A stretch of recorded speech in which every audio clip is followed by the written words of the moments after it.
कहानी का आगाज अफ्रीका के इथोपिया के एक इंतहाई वीरान और खतरनाक पहाड़ी इलाके से होता है। ये इलाका मुकम्मल तौर पर वीरान और घनी घास से भरा हुआ है। इसी घास के सनसान बियाबान के दरमियान जमीन से बिल्कुल चिमटकर अमेरिका के दो बहुत ही खतरनाक स्नाइपर छुपकर घात लगाए बैठे हैं। उनमें से एक का नाम बॉब ली स्वैगर है, जो अपनी बेखता निशानेबाजी के लिए पूरी दुनिया में जाना जाता है। और इस मिशन पर बॉब के साथ उसका सपोर्टर और सबसे खास दोस्त डोनी भी मौजूद है। ये दोनों इस वक्त एक बहुत ही अहम मिशन पर हैं। उनका बुनियादी मकसद अपनी फौज के काफिले को वहां से महफूज तरीके से गुजारना है। इसके लिए उन्हें दुश्मनों को दूर से ही रोकना होगा ताकि वो काफिले तक न पहुंच सकें। बॉब और डोनी काफी तवील अरसे से बगैर हिले जले अपनी पोजीशन पर बिल्कुल जमे हुए हैं और सही मौके का इंतजार कर रहे हैं।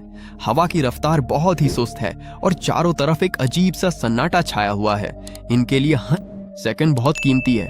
काफी देर तक इंतजार करने के बाद दूर से उन्हें अपनी फौज का काफिला आता हुआ दिखाई देता है, जो आहिस्ता आहिस्ता इस इलाके से निकलने की कोशिश कर रहा है। शुरू में ऐसा लगता है कि शायद उनका यह मिशन बगैर किसी परेशानी के आराम से पूरा हो जाएगा, लेकिन तभी अचानक वहां के हालात पूरी तरह से बदल जाते हैं। उनके सामने से दुश्मनों की एक भारी मशीन गन वाली गाड़ी पूरी रफ्तार से उनकी तरफ बढ़ती हुई दिखाई देती है। ये देखकर दोनों चौकन्ना हो जाते हैं, क्योंकि अगर इस गाड़ी ने फायरिंग शुरू कर दी तो उनका पूरा काफिला बस कुछ ही लम्हों में पूरी तरह तबाह हो जाएगा। ऐसे खतरनाक हालात में भी डोनी बिल्कुल नहीं घबराता। वो बहुत ही सुकून के साथ अपनी तरबियत का इस्तेमाल करता है। वो तेजी से हवा की रफ्तार, हदफ का फासला और गोली के आस्ते का बिल्कुल दुरुस्त हिसाब लगाता है और बॉब को सही वक्त पर फायर करने का इशारा देता है। डोनी की मालूमात मिलते ही बॉब आहिस्ता आहिस्ता अपनी भारी स्नाइपर राइफल को सेट करता है। वो अपनी सांसों पर काबू पाता है और उसकी नजर स्कोप पर पूरी तरह जम जाती है। अगले ही लम्हे बगैर किसी ताखीर के ट्रिगर दबा देता है। उसकी राइफल से निकली गोली सीधा जाकर मशीन गन चला रहे दुश्मन के सर में लगती है और वो वहीं ढेर हो जाता है। लेकिन असल खतरा तो अभी बाकी था। तभी अचानक पीछे से दुश्मनों का एक बहुत बड़ा काफिला वहां पहुंच जाता है। वो लोग बहुत तेजी से आगे बढ़ रहे हैं और सूरत हाल अब पहले से कई ज्यादा जानलेवा हो चुकी है। बॉब अपना वक्त जाया किए बगैर फिर से अपना निशाना बांधता है। इस बार उसकी पहली गोली सीधी दुश्मनों के मशीन गनर को जाकर लगती है, जिससे उनकी फायरिंग फौरन कमजोर पड़ जाती है। इसके फौरन बाद बॉब अपनी दूसरी गोली चलाता है, जो सीधा दुश्मन की गाड़ी के ड्राइवर को लगती है। ड्राइवर के मरते ही गाड़ी अपना तवाजुन खो देती है और बीच रास्ते में ही पलट जाती है। बॉब की निशानेबाजी इतनी दुरुस्त है कि उसकी राइफल से निकली तकरीबन हर एक गोली सीधी हदफ पर ही लग रही है। लेकिन इतना सब होने के बाद भी दुश्मनों को ये समझ नहीं आ रहा है कि आखिर ये स्नाइपर छुपकर कहां से फायरिंग कर रहा है। इसी डर और घबराहट की वजह से दुश्मन अपनी गाड़ियों को रोक देते हैं और पहाड़ी घास की तरफ अंधाधुंध गोलियां चलाना शुरू कर देते हैं। अब हालात इतने ज्यादा खराब हो चुके हैं कि बॉब और डॉनी को ये साफ समझ आ जाता है कि किसी भी वक्त उनका मकाम जाहिर हो सकता है और अगर ऐसा हुआ तो उनका बचना नामुमकिन होगा। इसीलिए बॉब फौरन अपने कमांड सेंटर से रेडियो के जरिए राब्ता करता है और मदद तलब करता है। लेकिन कमांड सेंटर से जो जवाब मिलता है वो उन्हें पूरी तरह हैरान कर देता है। उनका कमांडर उनकी मदद करने के बजाय साफ हुक्म देता है कि रेडियो कनेक्शन को फौरन काट दिया जाए। कमांडर उन्हें उनके ही हाल पर मरने के लिए वहीं छोड़ देता है। सिस्टम ने उन्हें एक इस्तेमाल किए हुए मोहरे की तरह धोखा दे दिया है। तभी उनकी मुसीबत और भी बढ़ जाती है जब दुश्मनों का एक लड़ाका हेलीकॉप्टर भी इस इलाके में पहुंच जाता। अब बॉब और डॉनी को ये बात वाज़ेह हो चुकी है कि अब उनके पास बचने का कोई आसान रास्ता नहीं है। तभी अचानक उनके ऊपर चारों तरफ से गोलियों की भारी बरसात शुरू हो जाती है। इसी अफरा तफरी के बीच बॉब की आंखों के बिल्कुल सामने उसके सबसे करीबी दोस्त डॉनी को एक गोली लग जाती है। डॉनी वहीं जमीन पर गिर पड़ता है और उसकी मौत हो जाती है। अपने सबसे अच्छे दोस्त को मरते हुए देखना बाप को अंदर से पूरी तरह तोड़कर रख देता है। इसका ये दर्द अब बहुत बड़े गुस्से में बदल चुका है। बाप फौरन अपनी भारी भरकम बैरेट स्नाइपर राइफल उठाता है और बिना रोके उस हेलीकॉप्टर की तरफ फायरिंग करना शुरू कर देता है। कई गोलियां हेलीकॉप्टर पर लगती हैं, लेकिन इसका कोई खास असर नहीं होता और अब वो हेलीकॉप्टर भी जवाबी हमला करते हुए सीधा बाप की तरफ आगे बढ़ने लगता है। बाप अपनी जगह पर डटा रहता है और सही मौके का इंतजार करता है। जैसे ही उसे एक परफेक्ट एंगल मिलता है, वो फौरन ट्रिगर दबाता है। बॉब की एक दुरुस्त गोली सीधा हेलीकॉप्टर के मेन रोटर में जाकर लगती है। गोली लगते ही हेलीकॉप्टर अपना कंट्रोल खो देता है और जमीन पर गिरकर बहुत बुरी तरह तबाह हो जाता है। बॉब किसी तरह वहां से अपनी जान बचाकर भागने में कामयाब हो जाता है, लेकिन इस पूरे मिशन और दोस्त की मौत के बाद उसका भरोसा सिस्टम से पूरी तरह उठ चुका है और वो अंदर से टूट जाता है। इसके बाद कहानी 3 साल आगे बढ़ती है। इन 3 सालों में बॉब दुनिया की भीड़ से दूर गहरे जंगलों में छुप एक अकेली और पुरसुकून जिंदगी जी रहा है जहां वो किसी से कोई राब्ता नहीं रखता, लेकिन किस्मत से कोई नहीं भाग सकता। एक दिन अचानक कुछ सूट पहने हुए एजेंट उसके घर पहुंच जाते हैं। उनके साथ कर्नल जॉनसन भी है। जॉनसन सबसे पहले बाप को मुल्क का सबसे बड़ा एजाज देकर नवाजता है। उसके बाद वो बाप को एक बहुत ही खतरनाक खुफिया मिशन के बारे में बताता है। जॉनसन उसे बताता है कि एक प्रोफेशनल स्नाइपर बहुत जल्द अमेरिका के सदर के कत्ल की मंसूबाबंदी कर रहा है। वो स्नाइपर तकरीबन 1600 की दूरी से सदर पर गोली चलाने वाला है। इस हमले को रोकने के लिए उन्हें बाप जैसे माहिर स्नाइपर की बहुत जरूरत है ताकि वो मुमकिन जगहों की शनाख्त कर सके। शुरू में बाप इस मिशन को साफ मना कर देता है क्योंकि वो पहले ही सिस्टम से धोखा खा चुका है, लेकिन जब बात मुल्क की जिम्मेदारी की आती है तो वो आखिरकार मान जाता है। हालांकि बाप बहुत चालाक है और वो पूरी तरह अलर्ट रहता है। वहां से जाने से पहले वो बहुत ही होशियारी से उन लोगों की कार का इंजन नंबर नोट कर लेता है ताकि जरूरत पड़ने पर मालूमात निकाल सके। इसके बाद बाप इस प्लान को अच्छे से समझने के लिए एक पहाड़ी पर जाता है और वहां से तकरीबन 1600 मीटर दूर एक टेस्ट शॉट लेता है। जैसे ही उसकी गोली टारगेट पर लगती है, वहां रखा हुआ एक डब्बा जोरदार धमाके के साथ फट जाता है। इससे ये साबित हो जाता है कि इतनी लंबी दूरी से भी दुरुस्त निशाना लगाया जा सकता है। लेकिन बाप को अंदर ही अंदर कुछ गड़बड़ होने का शक महसूस होता है, इसलिए वो अपनी राइफल को पैक करने से पहले उसका फायरिंग पिन निकालकर अपने पास रख लेता है। फायरिंग पिन के बगैर कोई वो गोली नहीं चला सकती। बॉब इस पिन को अपनी जेब में रख लेता है ताकि जरूरत पड़ने पर वो किसी भी साजिश को नाकाम कर सके।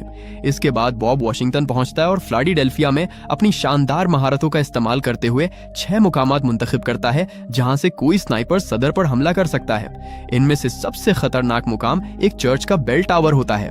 अपनी जांच मुकम्मल करने के बाद बॉब अपनी पूरी रिपोर्ट कर्नल जॉनसन के हवाले कर देता है और उसे लगता है कि इसका काम खत्म हो गया है। लेकिन तभी जॉनसन उसे कहता है कि जिस दिन रैली है उस असल दिन पर बॉब को वहीं मौजूद रहकर एक सपोर्टर का किरदार अदा करना होगा। ये बात सुनकर बॉब हैरान रह जाता है, लेकिन वो समझ नहीं पाता कि उसे एक बहुत ही खतरनाक साजिश के जाल में फंसाया जा रहा है। आखिरकार रैली का दिन आ ही जाता है। उस दिन वहां का माहौल कुछ अजीब सा लग रहा है।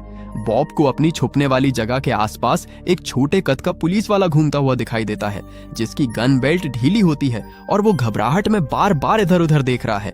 बाप को शक तो होता है, लेकिन वो पूरी सच्चाई नहीं समझ पाता। दरअसल इसी वक्त चर्च के इस बेल टावर में एक असली स्नाइपर पहले से ही पोजीशन लेकर बैठा हुआ है। वो स्नाइपर बिल्कुल बाप के बताए हुए पैरामीटर्स के हिसाब से अपनी राइफल सेट कर रहा है। जैसे ही हवा की समत और दर्जा हरारत दुरुस्त होते हैं, वो स्नाइपर हमला करने के लिए तैयार हो जाता है। बाप फौरन रेडियो पर सबको अलर्ट करने की कोशिश करता है, लेकिन तब तक बहुत देर हो चुकी होती है। अचानक एक तेज गोली चलने की आवाज आती है। वो गोली सीधा सदर के पास खड़े एक इथोपिया के आर्च बिशप को जाकर लगती है और वो आदमी वहीं ढेर हो जाता है। इसी लम्हे हालात और भी ज्यादा खतरनाक हो जाते हैं जब वो छोटे कद का पुलिस वाला अचानक अपनी गन निकालता है और सीधा बाप के ऊपर फायरिंग शुरू कर देता है। इस पुलिस वाले की 2 गोलियां बाप का लग जाती हैं। एक ही लम्हे में पूरा खेल पलट जाता है। जो बाप कुछ ही देर पहले तक हीरो था, उसे ही अब सदर के कत्ल का मरकजी मुलजिम बना दिया जाता है। पुलिस उसे मुल्क का सबसे बड़ा मोस्ट वांटेड मुजरिम करार दे देती है। ये बाप के लिए इसकी जिंदगी का दूसरा सबसे बड़ा धोखा होता है। गोली लगने के बावजूद बाप अपना होश नहीं खोता। चारों तरफ अफरा तफरी मच जाती है और पुलिस के हेलीकॉप्टर आसमान में उड़ते हुए बाप का पीछा करना शुरू कर देते हैं। इसी दौरान साजिश रचने वाले लोग बाप की ही स्नाइपर राइफल को जानबूझकर उसी जगह पर छोड़ देते हैं ताकि सारे सबूत सीधा बाप के खिलाफ ही जाएं। बाप जख्मी हालत में वहां से भागता है। रास्ते में उसकी मुलाकात नौआमूस FBI एजेंट निक मेम्फिस से होती है। बाप उसे साफ लफ्जों में बता देता है कि उसे एक सोची समझी साजिश के तहत फंसाया गया है। इसके बाद बाप चालाकी से निक की गाड़ी छीनकर वहां से पूरी रफ्तार में निकल जाता है। पुलिस मुसलसल बाप का पीछा कर रही है। बाप अपनी गाड़ी को एक बड़े कार वॉश के अंदर घुसा देता है।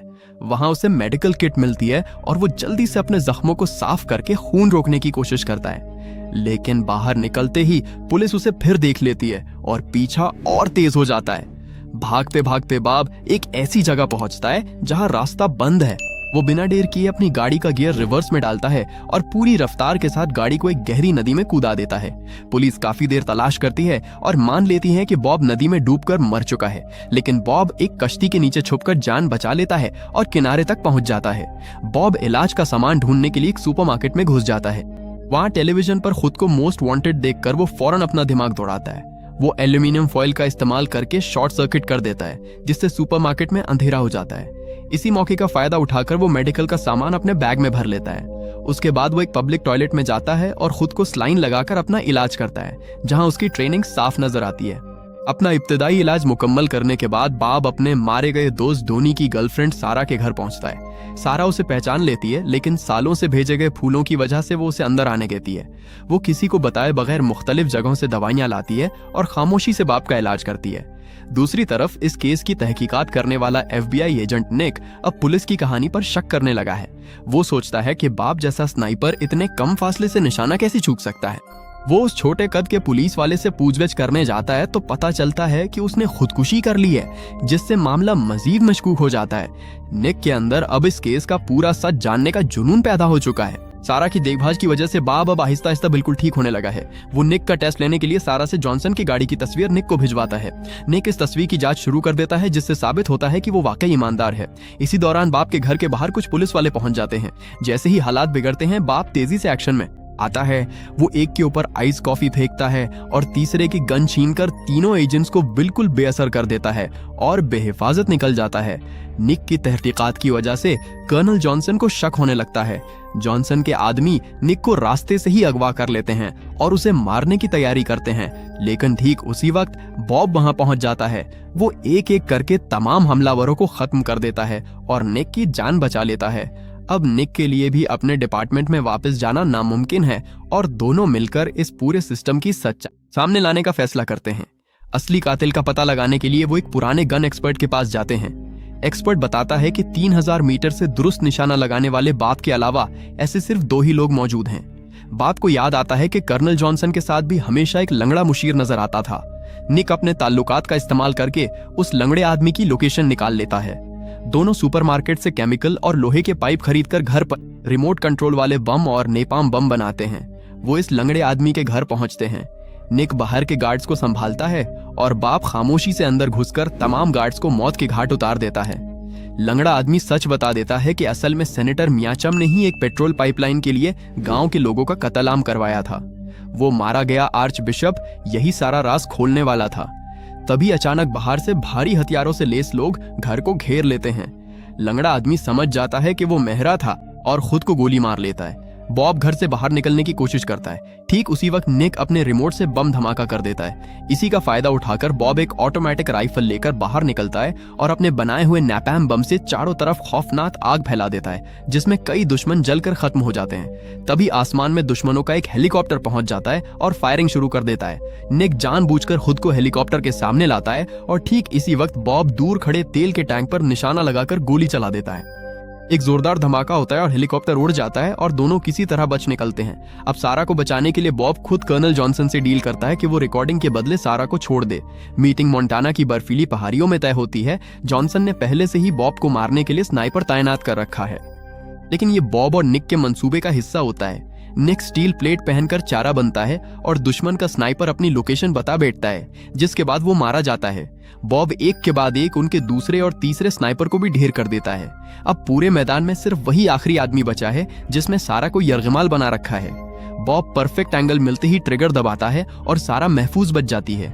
बॉब तेजी से उसके पास पहुंचता है और इस आदमी को जिंदा रखना चाहता है, लेकिन सारा गुस्से में काबू से बाहर हो जाती है और जमीन पर पड़ी बंदूक उठाकर उस आदमी पर पूरी मैगजीन खाली कर देती है, जिससे वो खत्म हो जाता है। कुछ ही देर में FBI वहां पहुंच जाती है। बॉब अपनी जेब से वो रिकॉर्डिंग वाला पेन निकालता है और एक बड़ा फैसला लेते हुए उसे सबके सामने आग में जला देता है, क्योंकि अगर सच बाहर आता तो पूरे मुल्क का नाम दांव पर लग जाता। इसी अफरा तफरी में जॉनसन हेलीकॉप्टर से भाग निकलता है और बॉब को गिरफ्तार कर लिया जाता है। कोर्ट में पेशी के दौरान निक बॉब को हाथ मिलाने के बहाने चुपके से एक गोली थमा देता है। कोर्ट में बॉब ये कबूल करता है कि राइफल उसी की है और फिर वो अपनी राइफल उठाता है, उसमें गोली डालता है और सीधा जॉनसन की तरफ तान देता है। वहां मौजूद हर इंसान हैरान रह जाता है। बॉब ट्रिगर दबाता है लेकिन गोली नहीं चलती।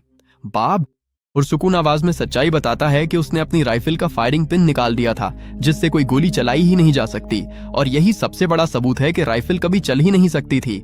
इसके बाद निक कत्ले आम के सबूत पेश करता है, लेकिन जज ये कहकर मामला खत्म कर देता है कि बैरूने मुल्क हुए जुर्म पर मुकदमा नहीं चल सकता और जॉनसन बच निकलता है। इसी रात जॉनसन और सेनेटर मैचम जश्न मना रहे होते हैं। तभी अचानक जॉनसन के गले में गोली लगती है और बाहर भागते हुए उसकी कार जोरदार धमाके में उड़ जाती है। इधर सेनेटर छुपने की कोशिश करता है, लेकिन सामने बॉब खड़ा होता है। बॉब गैस पाइपलाइन तोड़ देता है और अगले ही पल एक जबरदस्त धमाका होता है। इस धमाके में सारा झूठ और पाप राख में बदल जाता है।